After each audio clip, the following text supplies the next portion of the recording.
En route pour demain, avec Laure Foulquier sur BFM Business et Tech & Co. Pour ce nouveau numéro dédié au Mondial de l'Auto 2024, on se focus cette fois-ci sur les marques chinoises encore bien présentes sur le salon cette année. Bienvenue dans En route pour demain.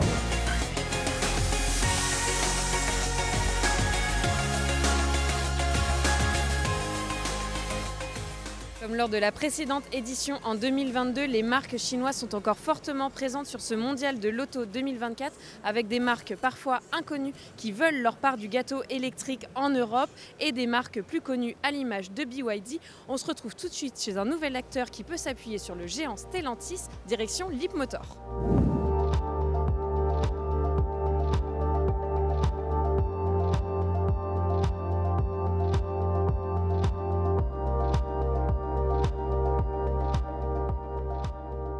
On est maintenant sur le stand de Leapmotor où on a retrouvé Julien Bonnet. Leapmotor, c'est un partenaire du groupe Stellantis. Mais alors Julien, est-ce que tu peux nous en dire un peu plus sur cette marque ? Oui, bien sûr, c'est pas forcément une marque très connue. En fait, pour moi, elle illustre parfaitement la progression ultra rapide de l'industrie automobile chinoise, parce qu'elle est fondée seulement en 2015. Elle a connu un développement assez rapide de ses ventes. Après, ça reste pas non plus une des marques principales en Chine. Pour se rendre compte, l'an dernier, elle a vendu environ 145 000 véhicules sur son marché national. Donc on est loin d'un BYD qui a 3 millions d'unités dans le monde et 2,57 millions rien qu'en Chine. Mais voilà, c'est une marque qui est quand même à l'origine d'un succès assez important. Et surtout, le déclic a été l'an dernier avec un accord signé avec Stellantis, justement une co-entreprise pour s'exporter hors de Chine, qui est un peu le grand défi des marques chinoises en ce moment, c'est trouver des relais de croissance en fait en dehors de leur marché national. Donc c'est le cas pour Leapmotor. Cette co-entreprise, elle appartient à 51% à Stellantis, 49% Leapmotor, et donc elle va être chargée de développer ses ventes internationales et notamment en Europe.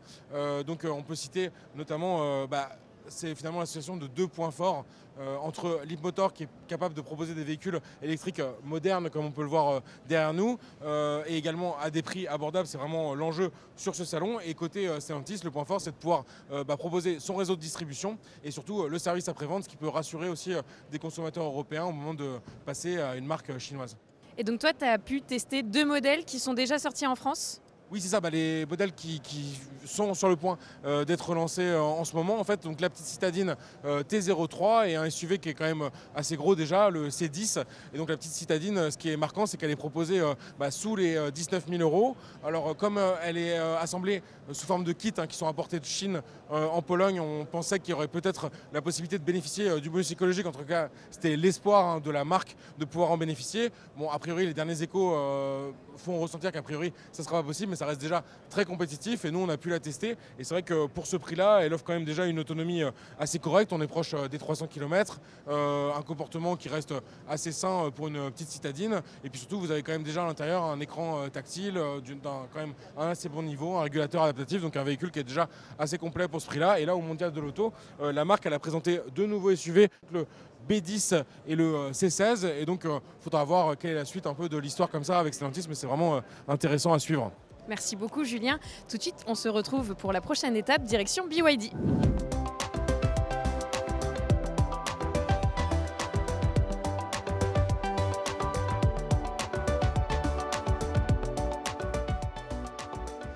Nous sommes maintenant sur le stand de BYD, donc un des leaders mondiaux de l'électrique, est présent pour la deuxième édition consécutive au Mondial de l'Auto. Et je suis avec Stella Li, directrice générale de BYD. Bonjour Stella. Bonjour. C'est votre deuxième participation au Mondial de l'Auto. Que pouvez-vous nous dire sur votre stratégie de développement en Europe depuis cette précédente édition de 2022 ? Nous sommes particulièrement contents par rapport au précédent mondial. Nous voyons beaucoup plus d'énergie, plus de monde, plus de constructeurs qui y participent. C'est un bon signe, ce retour en forme du Mondial de Paris. De notre côté, nous avons des modèles de qualité, mais nous devons continuer à faire des efforts pour attirer les talents avec des experts locaux et continuer nos investissements dans le marketing. Nos voitures n'ont besoin que de ça pour connaître le succès commercial. Le plus important, c'est que tous les consommateurs connaissent BYD et aussi multiplier les occasions de faire tester nos véhicules au grand public.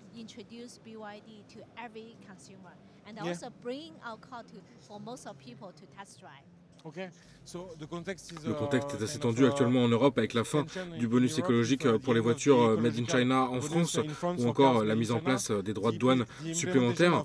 Est-ce que cela change votre stratégie de développement sur ce continent européen? Notre stratégie n'est pas modifiée par tout ça, mais je pense que tout le monde devrait s'inspirer de la Chine et de cette vision de long terme. Le gouvernement, depuis près de 20 ans, encourage les constructeurs chinois à investir dans l'offre hybride rechargeable et 100% électrique. Ce qu'on voit aujourd'hui en Chine, c'est le résultat de cette stratégie. Chaque ville a des infrastructures de recharge et les consommateurs adorent ces technologies et ces voitures. C'est vraiment une politique de planification du développement durable où tout le monde est dans cette compétition. Maintenant, et c'est le résultat de cette politique, la Chine s'impose comme un leader mondial sur ces nouveaux véhicules avec beaucoup d'innovation, une grande compétitivité de son industrie et des produits de très grande qualité. C'est quelque chose qu'on devrait encourager à ramener en Europe, qu'on devrait avoir une subvention européenne pour stimuler cette concurrence qui au final doit profiter à l'environnement et ce qui profiterait aux consommateurs européens. A l'inverse, mettre des droits de douane, c'est terrible, c'est un fardeau pour le consommateur.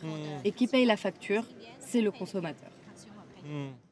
Pouvez-vous nous en dire un peu plus sur les projets d'usine en Europe et quand peut-on s'attendre finalement à voir sur les routes la première BYD Made in Europe? Très bientôt, BYD est une entreprise mondiale et donc nous comptons investir localement partout où nous sommes présents dans le monde. Nous avons pris la décision il y a 2 ans d'installer une usine en Hongrie et ceci doit démarrer sa production à la fin 2025. Est-ce qu'on sait déjà le premier modèle qui sera produit dans cette usine? Oui, mais le plus important, c'est que sur cette ligne de production, nous serons capables de produire 12 modèles différents. Ce sera la ligne de production la plus avancée avec une telle flexibilité qui nous donnera un avantage industriel important. Très intéressant. Sinon, on attend plutôt des constructeurs chinois comme BYD des voitures électriques abordables. Pourtant, vous présentez sur ce mondial de l'auto votre marque de luxe Yangwang. Quelle est votre stratégie sur cette clientèle des clients premium en Europe? Vous savez, BYD est une entreprise technologique, une entreprise d'ingénieurs et notre projet, c'est de proposer ces technologies à un prix le plus abordable possible. Notre vision, c'est aussi que dans le futur, la technologie définira le luxe. Et donc, Yangwang, c'est vraiment ça. On y met toutes les technologies les plus avancées et d'en faire une voiture fun et très sécurisante. Cette voiture peut par exemple tourner sur elle-même et a même un mode amphibie. Aucune autre voiture ne peut faire ça. Cela apporte de la fantaisie dans ce monde de luxe et je pense que cette marque pourra être lancée en Europe dans 1 an ou 2. Okay. Thank you very much, Stella. Merci beaucoup.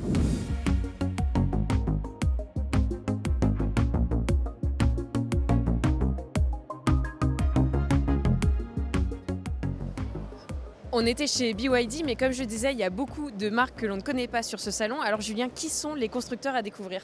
Oui, en fait, tu l'as rappelé, il y a une multitude de marques, vraiment avec des noms assez inconnus. Là, par exemple, on est sur le stand de Aito, qui est en fait la marque premium d'une marque qu'on a déjà connue en Europe, Ceres. Ceres qui appartient au groupe Dongfeng, donc un groupe très important en Chine, qui est l'ancien partenaire de PSA, notamment à l'époque justement où PSA comptait exporter beaucoup en Chine. Et ces marques, elles proposent en général des modèles assez haut de gamme, 100% électriques, avec beaucoup de techno à bord, des écrans plats.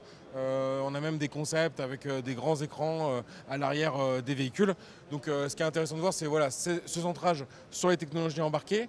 Donc une stratégie de développement des ventes en Europe en commençant par l'Europe du Nord qui peut rappeler par exemple la stratégie d'un NIO qui était apparu comme ça il y a quelques années en Europe mais qui n'est plus présent à ce mondial de l'automobile. Donc c'est vrai qu'on a l'impression comme ça qu'il y a des marques chinoises qui apparaissent ponctuellement. Donc est-ce que la stratégie c'est vraiment de se développer en Europe ou plus de finalement faire de l'image sur un salon quand même qui a une renommée très internationale comme le mondial de Paris et finalement montrer en Chine mais aussi dans d'autres pays à l'exportation que ce qu'ils proposent c'est de grande qualité et qu'ils peuvent l'exposer comme ça aux Européens. C'est l'avenir qui nous le dira, mais c'est encore dur à savoir si ces marques-là elles vont vraiment émerger ces prochaines années en Europe.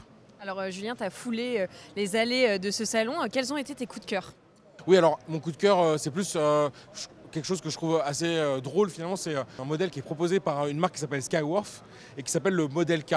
Et comme il est un peu présenté comme un concurrent du modèle Y, là on se dit, du Tesla modèle Y bien sûr, on se dit que les Chinois ils ont même plus on va dire l'inspiration pour trouver des noms un peu originaux. Ils prennent carrément le nom du concurrent et ils l'appliquent à leur modèle. Et donc là c'est un SUV de 4,72 m. Il propose pour son lancement un moteur 150 kW avec 320 Nm de couple et une batterie 86 kWh qui donne quand même 489 km d'autonomie.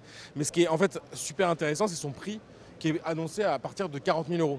Donc c'est super offensif. On ne sait pas encore s'il sera exposé à des droits de douane supplémentaires, ce qui pourrait augmenter son prix. Mais c'est vrai qu'on va retrouver encore ce qu'on disait tout à l'heure sur l'ADN technologique. C'est-à-dire dans ce véhicule, vous allez retrouver énormément d'écrans, vous avez énormément d'options inclus, alors que le prix il est quand même d'entrée assez faible.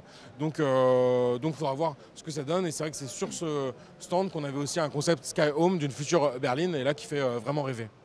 Tu as été aussi chez Hongqi, il me semble, autre constructeur chinois, où tu as pu rencontrer son importateur pour en savoir un peu plus sur sa stratégie.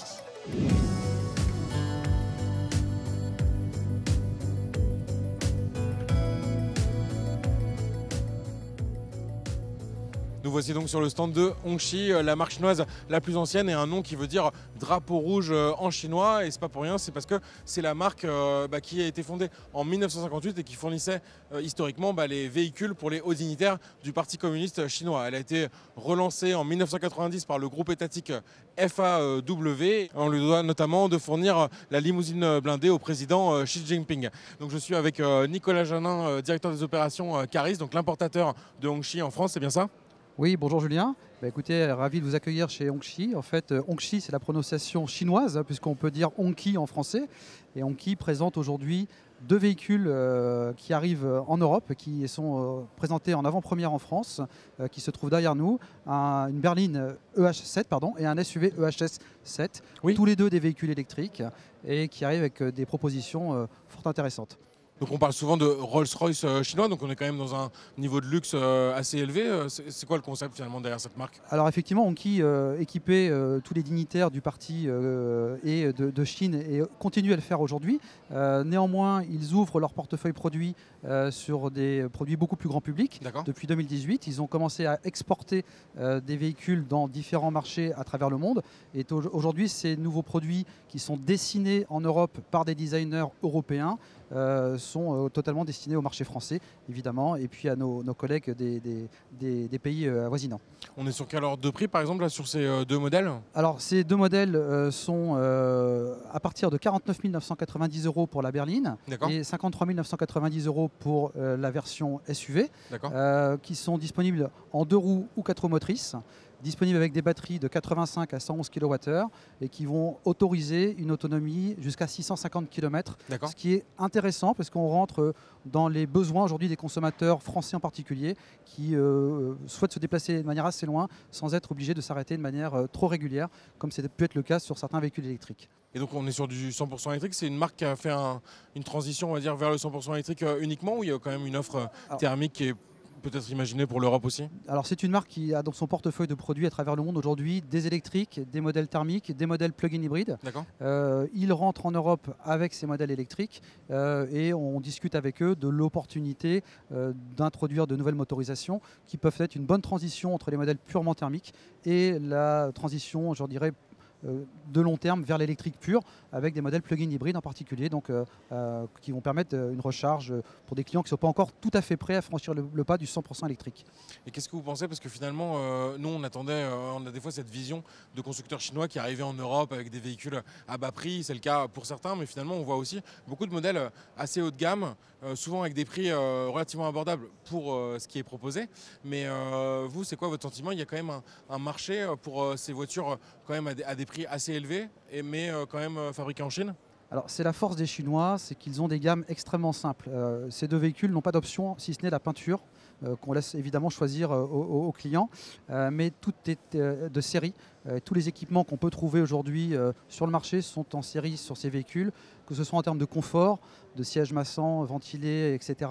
En termes d'ergonomie avec des systèmes d'affichage tête haute, en termes vraiment de plaisir avec des toits panoramiques qui vont se teinter de manière automatique, etc., etc. La liste est longue, mais tout fait partie de la dotation de série de ces Chinois qui ont donc des gammes, on va dire, très compactes et qui permettent d'avoir des économies d'échelle et donc des prix extrêmement intéressants. C'est ce qui fait la grande différence, c'est aujourd'hui leur force. En plus de la maîtrise de la chaîne électrique ou sur les batteries et la gestion des softs autour des batteries, la gestion de la délivrance de puissance, etc., c'est leur véritable savoir-faire. Domaine d'excellence, d'accord. Et pour vous, du coup, le client cible, en fait, pour une marque comme Hongqi, c'est celui qui achetait peut-être du premium allemand ou du premium français? Oui, ça fait clairement partie de la cible. Et puis aussi des gens qui sont prêts aujourd'hui à franchir le pas de l'électrique, qui étaient peut-être un peu freinés par des autonomies proches de 300-400 km, puisque là, on va encore une fois proposer plus de 600 km d'autonomie, ce qui va lever un frein important pour beaucoup de consommateurs. Le deuxième aspect des voitures électriques qui est très important, c'est le temps de recharge. Et sur le temps de recharge, les dernières technologies de batterie qui équipent ces véhicules permettent des temps de recharge de 10 à 80% en moins de 20 minutes. Ou, pour le dire autrement, en 5 minutes, vous récupérez un peu plus de 200 km. Oui, donc ça fait quand même partie des meilleures performances actuelles disponibles. Voilà, donc ça c'est un vrai point sur lequel les gens sont très attentifs et qu'on peut proposer sur ce type de produit. Oui, donc au niveau du réseau de distribution, vous allez être capable de proposer des Hongqi un peu partout en France? Alors oui, en fait, on est en pleine discussion avec de nombreux opérateurs pour ouvrir des concessions à travers la France. Notre objectif étant d'avoir une distribution classique avec un réseau proche des grandes métropoles et proche des consommateurs pour faire essayer, tester les produits et mettre les véhicules aux mains des consommateurs pour qu'ils les découvrent par eux-mêmes proche de chez eux. Et rassurer sur le service après-vente aussi, qui est toujours une question qu'on se pose quand on achète peut-être une marque chinoise qui n'est pas encore vraiment développée par chez nous? Bien entendu, parce que certes les produits sont garantis 5 ans et 150 000 km, mais en cas de pépin, il faut pouvoir avoir les pièces, il faut pouvoir avoir les pièces de remplacement. Et là, la marque est implantée en Europe avec un centre de stockage déjà en place en Hollande qui permet de délivrer les pièces rapidement. Merci beaucoup Nicolas. Merci Julien, à bientôt.